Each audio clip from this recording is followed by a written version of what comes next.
अब उत्तराखंड की बात करें तो इस बजट से, जो केंद्रीय बजट पेश किया गया है, उस केंद्रीय बजट से उत्तराखंड को बहुत मजबूती मिलेगी। खास करके टूरिज्म की बात करें, हेल्थ केयर की बात करें, एमएसएमई की बात करें, ये तमाम सेक्टर्स में इस पूरे केंद्रीय बजट के बाद उत्तराखंड को काफी मजबूती मिलने वाली है। इस पर क्या कहेंगे आप समझिए।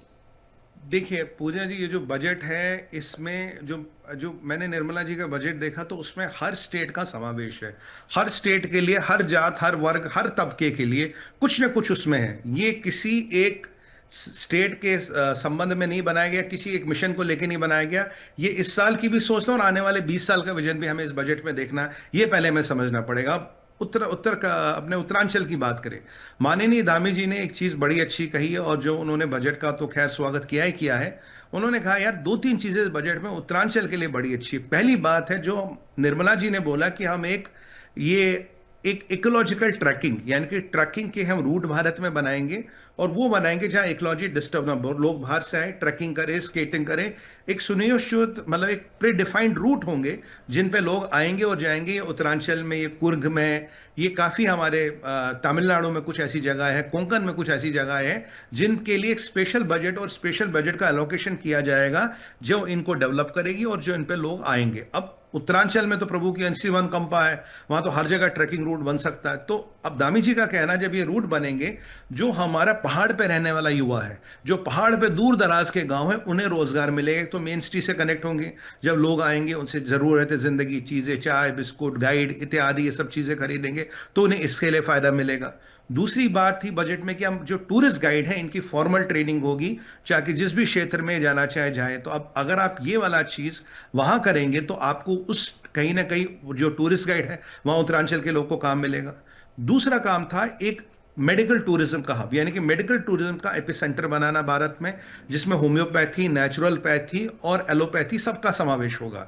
अगर आज हम नेचुरोपैथी की बात करें, अगर हम आयुर्वेद की बात करें, तो भाई एक तो केरल का नाम आता, नहीं तो फिर उत्तरांचल का नाम आता। तो ये जो इसके लिए जो फंड एलोकेट किया गया है, जब ये उत्तरांचल में आएगा तो इसको लेके कई सारे ऐसे नेचुरलपैथी के, आयुर्वेद वाले कई सारे ऐसे रिजॉर्ट बनेंगे, कई सारी ऐसी जगहें बनेंगी जिसमें नेचुरल तरीकों से लोगों का रोग निवारण किया जाएगा, जिसकी दुनिया विदेश में बहुत डिमांड है। और भारत के सिवा ये टेक्निक, ये टेक्नोलॉजी किसी के पास नहीं। देखिए आयुर्वेद की बात करें, योग की बात करें, वो तो इन्वेंटर तो हम है, आयुर्वेद हमने इन्वेंट किया था, दवाइयों भी हमने इन्वेंट की थी। दवाइयों का नंबर 1 इन्वेंटर चरक थे और सबसे नंबर 1 जो प्लास्टिक सर्जन थे दुनिया में, जो प्लास्टिक सर्जरी जिन्होंने पहले की थी, वो सृष्टा थे। तो अब ये जो चीज हमारे क्षेत्र में आ रही, गवर्नमेंट का पैसा लग रहा है इसमें, तो इसमें भी एम्प्लॉयमेंट डेवलप होगी, इसमें भी लोगों को मिलेगा। इनकी ज्यादा से ज्यादा लोग, पहले केवल लोग भाई नजारा देखने के लिए, चार धाम या इत्यादि रिलीजियस टूरिज्म के लिए आते थे, रिलीजियस टूरिज्म के साथ अब जो मेडिकल टूरिज्म है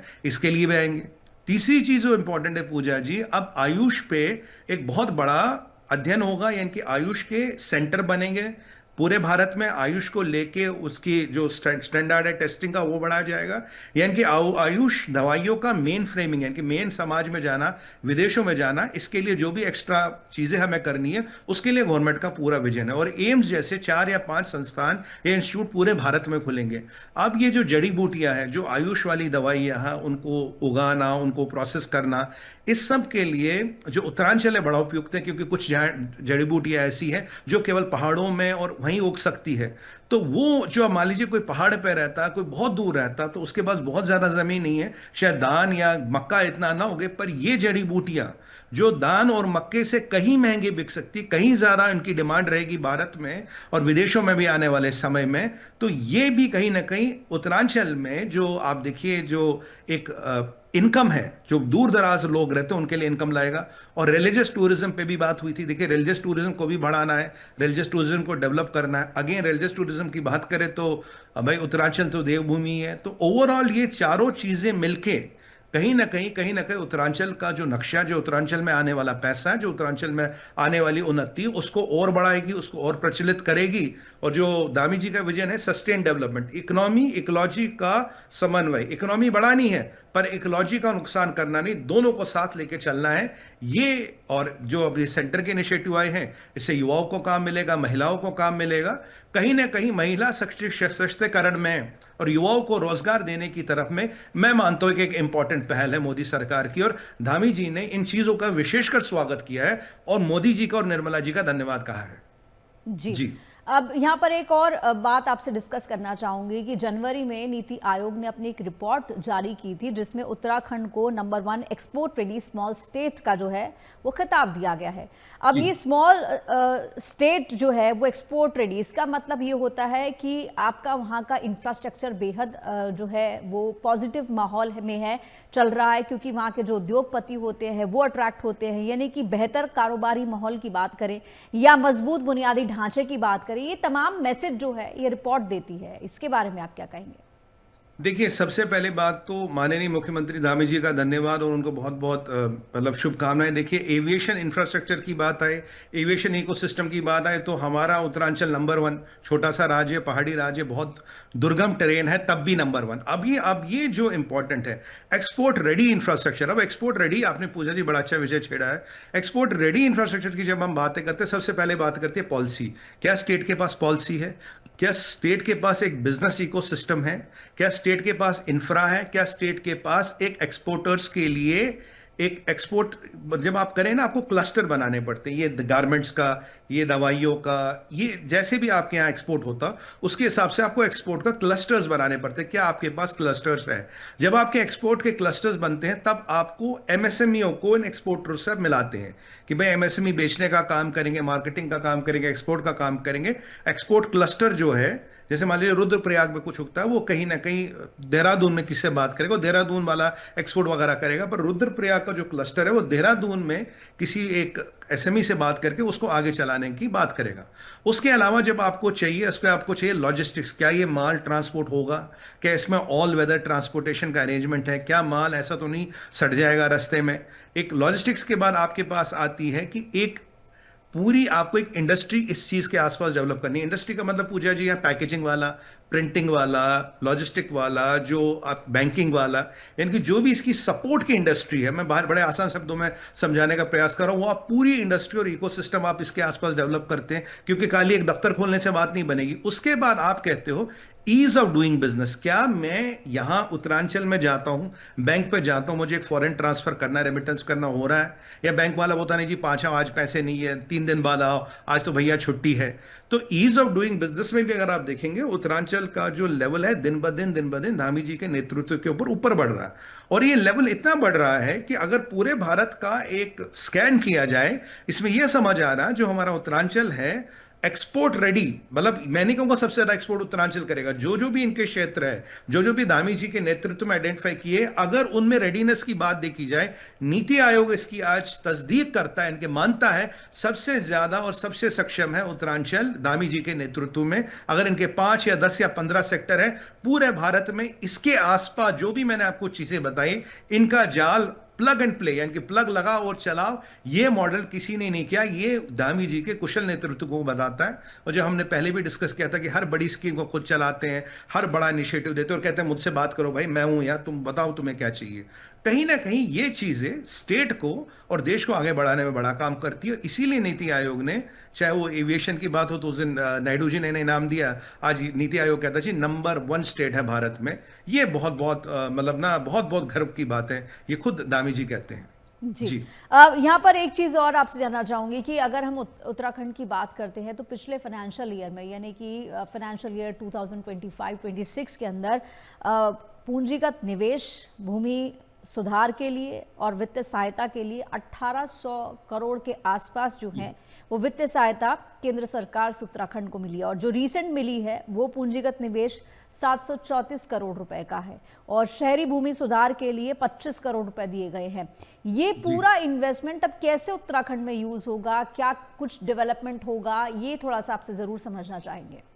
देखिए, सबसे पहली बात है पूजा जी कि ये जो हम इन्वेस्टमेंट की बात कर रहे हैं, ये पहली बात है कि देखिए डबल इंजन की सरकार होगी तो कहीं ना कहीं उस स्टेट को और उस स्टेट के लोगों को फायदा मिलता है, क्योंकि जो सेंटर से आने वाला पैसा है उस पे अगर पूरा विजन और मतलब जो मोदी जी का विजन है और जो स्टेट का विजन है, अगर वो साथ मिलके काम करें तो कहीं ना कहीं पैसे की आने की जो संख्या है या मात्रा है वो बढ़ जाती। देखिए अब करीब करीब 1800 करोड़ आया, अभी करीब 784 करोड़ या 724 करोड़ की अमाउंट और मिल गया है।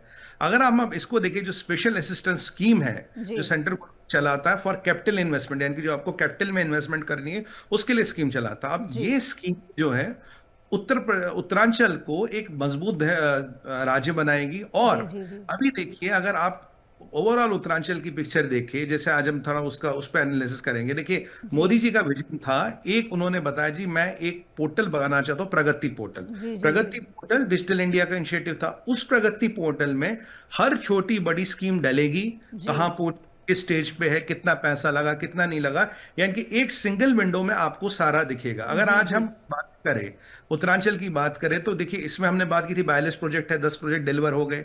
अब ये जो बाकी 10 प्रोजेक्ट है उन पे काम हो रहा है, और जो बड़े हाई वैल्यू प्रोजेक्ट्स हैं जिनके जी जो जो 1.22 लाख करोड़ के हैं, जो बड़े प्रोजेक्ट हैं, उन पे खुद धामी जी उनको मॉनिटर कर रहे हैं। अब ये प्रोजेक्टों को मैं देख रहा था, ये प्रोजेक्ट किस किस पे है उनके। जी देखिए प्रोजेक्ट तो है उनके 19, तो उनके मेजर हाईवेज है जी जो उत्तराखंड में रोड को और दूर दूर के एरिया को कनेक्ट करेगी, और ये नेशनल डिफेंस के लिए भी बड़ी इंपॉर्टेंट ये हाईवेज। फिर जी 3 आईटी एनेबल्ड सर्विस के प्रोजेक्ट हैं, एक इनका एग्रीकल्चर का प्रोजेक्ट है, एक कॉमर्स का प्रोजेक्ट है, एक एग्रीकल्चर का, हेल्थ का है, वेस्ट मैनेजमेंट का, वाटर मैनेजमेंट का, इतना पानी है तब भी वाटर मैनेजमेंट के प्रोजेक्ट है।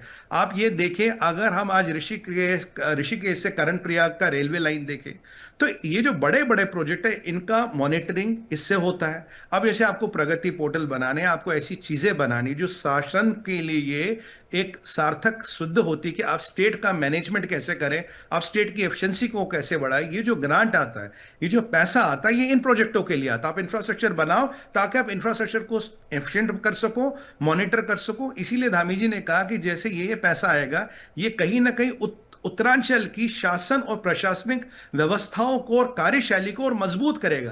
क्योंकि देखिए, अगर आज आपके पास ये प्रगति पोर्टल ना हो, अगर जी आप जी जी इंडिया जैसा इनिशिएटिव ना हो, तो कैसे मॉनिटर करिएगा। अब फाइलों में चीजें आएंगी तो वो तो पता ही नहीं लगनी, नहीं पूजा जी कहाँ कौन सी फाइल दब गई और कौन सी फाइल गायब हो गई, पर आप गायब नहीं होती डिजिटल इंडिया में। जी जी बहुत बहुत शुक्रिया सुमित जी, हमसे पूरे डिस्कशन के लिए।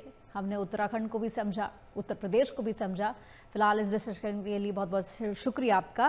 तो हमारी इस खास पेशकश में फिलहाल इतना, एक छोटे से ब्रेक के लिए हम रुक रहे हैं। ब्रेक के बाद भी खबरें रहेंगी जारी, आप देखते रहिए एमएच1 न्यूज़।